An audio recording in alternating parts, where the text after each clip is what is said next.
The Protege Program by SolarCalamity. Chapter 10. Aldera again. Trigger warnings. A child getting muzzled. Mentions of previous attempted murder. Implied abuse. Blood/minor facial injury. Comparisons of emotions feeling like bugs in organs. Izuku's eyes cracked open exactly when they were supposed to. He sat up and stretched, tuning into his internal clock. He hadn't needed to check any other sort of clock in a long time. I slept 5 hours, 6 minutes, and 12 seconds, more than I usually do. His room was still dark, as the sun wouldn't rise for another hour or so. Not that that bothered Izuku. He had always had good night vision, even as a kid.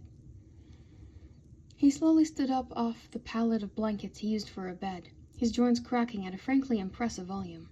He dragged his feet over to his closet and grabbed his school uniform and workout clothes. There was no need to grab a second change of clothes for the afternoon, as the Protege program was only on Monday, Tuesday, Thursday, and Friday, and it was currently Wednesday. He took a quick shower and threw on a simple pair of pants and a long-sleeve shirt. If he damaged his school uniform while cleaning up Dagobah Beach, he'd never heard the end of it. He approached the apartment's kitchen. It was really the same room as the living room. The only thing separating them was an elbow-height counter and 2 bar stools. He grabbed 2 eggs and a bag of frozen hash browns out and started heating up the skillet. He also put on the kettle to boil. Tea would do him some good. He needed to warm up his hands and make them stop aching. He would have thought that, all things considered, his right hand wouldn't hurt, and it mostly didn't. Well, it didn't hurt the way his left hand did. The skin of his left hand stung with the phantom pain of a severe burn. Izuku held it up to his face, reminding himself that the skin was entirely undamaged, that he was fine. He wasn't a kid anymore, it was fine. He had grown out of the injury. It wasn't there anymore. It was fine. His right hand, however, Izuku didn't bother looking at it. He knew he wouldn't be able to see whatever was wrong with it. The bones ached and the joints were stiff. It felt like blood was pooling in it, but Izuku knew that wasn't the case. Sooner or later, he would have to fix it. He should be able to as well, with all the useful stuff he had been finding at Dagobah Beach. He just had to set aside the time. Maybe around November. All Might typically went to America for Thanksgiving, so Izuku should have the time to recover then. He'd just have to clean up a lot more of the beach than normal the first 2 days of All Might's absence, fix everything he could manage on the 3rd day, then spend the next 4 or so recovering. If he could wait that long. He couldn't. The pan sizzled when Izuku dropped a pat of butter into it. He then cracked the eggs into the pan, chopping up the yolks with a spatula, just how his mom liked it. He tossed a handful of hash browns in too, then put the bag back in the freezer. Izuku didn't feel like waiting for the tea water to fully boil. He disliked the screech of a boiling kettle anyways, so he went ahead and poured the lightly steaming water into a thermos, added a bag of chamomile tea, and closed the lid, slipping it into his bag. He could hear his mother's alarm going off, and her answering groan. As a nurse, she often had to work rough hours, so she got up not long after Izuku did. Izuku took the eggs and the hash browns off the pan, put them onto a plate, and left it on the countertop in front of one of the bar stools. Izuku's mouth watered at the scent of good food, but he knew better than to eat any. He made sure he had everything he needed for the day in his backpack. School books, uniform, thermos of tea, empty notebook. Yeah, he had everything. He slung the bag over his shoulder, put his shoes on, and headed out. Izuku stopped by a small 24/7 ramen shop to get a bite to eat. He knew he wouldn't gain enough muscle mass if he didn't start eating more, but he didn't want to get in trouble for stealing from the kitchen. At least the ramen was good. It and the tea were slowly warming him up from the inside, making his joints loosen a bit and helping him to breathe a little more easily. Cleaning Dagobah Beach went as well as usual. It was fine, and it was, of course, nice to see All Might, but it made his joints go stiff again. Oh well, at least he'd been able to get a great view of the sunrise from atop one of the piles of trash. Now all he needed to do with the rest of his day was to go to school. Easier said than done. Izuku got to the school early enough to change in the bathrooms, but not so early that he'd have to find a place to hide before class started.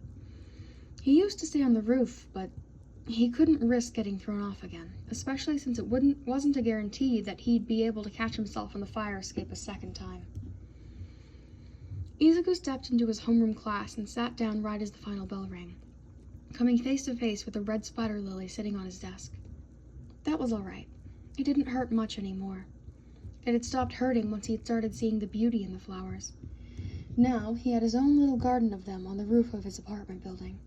There wasn't any room to plant any more right now, though, so he pressed the flower flat between the pages of his notebook. He took a sip out of his thermos of tea right as the teacher walked into the room. A teacher, but not Izuku's homeroom teacher. It was Yamazaki-sensei, of all people. "Good morning, class," he greeted. "Mr. Toritsuga is out for the day, so I will be handling your class today." The chamomile tea turned into kerosene in Izuku's stomach. He hated when Yamazaki-sensei taught a double class. He could already tell this was going to be a bad day. Yamazaki-sensei was a man in his mid-30s with long blonde hair that Izuku had never seen in any non-ponytail style. Today it was a low ponytail. And light brown eyes. He was wearing a button-down shirt and slacks, plus his oval glasses. Izuku was able to keep his head down for the first hour or so, until it was time for the dreaded English test. It's not that Izuku was bad at English, quite the opposite actually. He had taught himself the language when he was 7, wanting to understand the lyrics of the songs that President Mike played over his radio. No, the issue was that Izuku was quirkless, and he didn't get to do as well as his classmates. While the rest of his class got a test over adverbs and basic sentence conjugation, Izuku got yet another test over the English alphabet. The tests, classwork, and homework weren't so bad. The real issues were the essays. Izuku was a damn good writer, and he despised pretending he wasn't. It was also the hardest type of assignment to get the perfect, most innocuous grade on. Izuku stifled a sigh and filled out the letters of the alphabet as instructed on the test, then put his head down. He couldn't take a nap. He knew better than to let his guard down like that. It was around half an hour later when the rest of the class finished with their tests and the teacher collected them.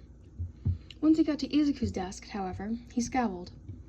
Izuku sat up straight, laying his hands on the desk, palms up, ignoring how it hurt his left wrist. It would probably hurt his right wrist, too, if things were working properly. "You cheated," Yamazaki-sensei sneered.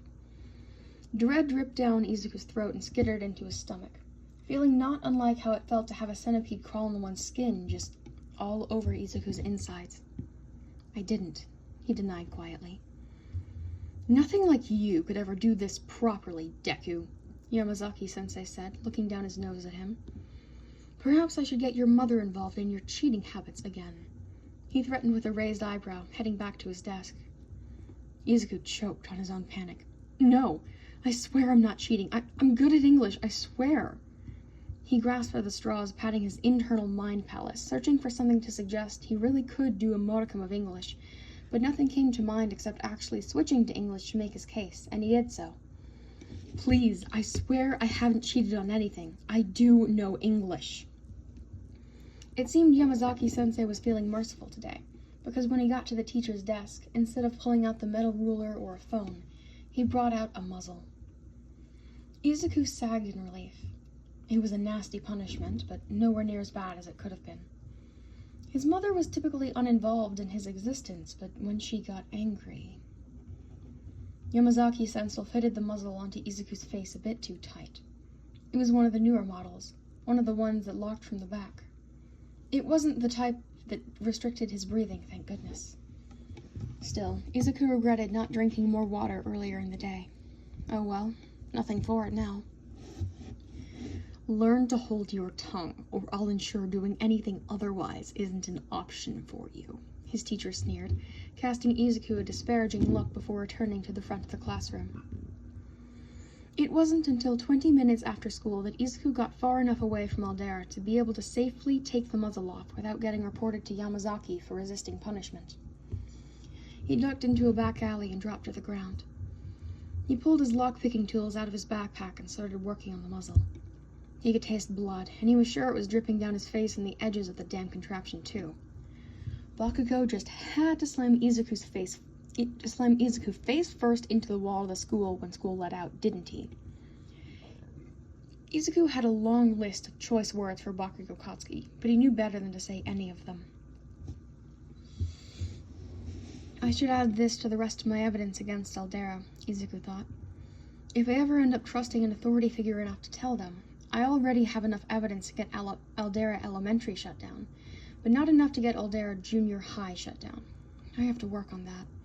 I need to shut the school down as soon as possible to prevent them from hurting anyone else. For now, though, he simply shoved the muzzle into his backpack and wiped the blood off his face on his sleeve. He grounded himself back into reality by letting his hands rest on the cool dirt beneath him. At least the weather wasn't severe yet. Muzzles hurt more when they're uncomfortably hot, or worse, so cold they burn and take a few layers of skin off when they're finally removed. Izuku sighed and stood up. He needed to run by the convenience store a few blocks down to grab a bag of peanuts for the local crows. Ugh, at least he didn't have to show up to the Protege Program with blood on his face. That would get him kicked out for sure.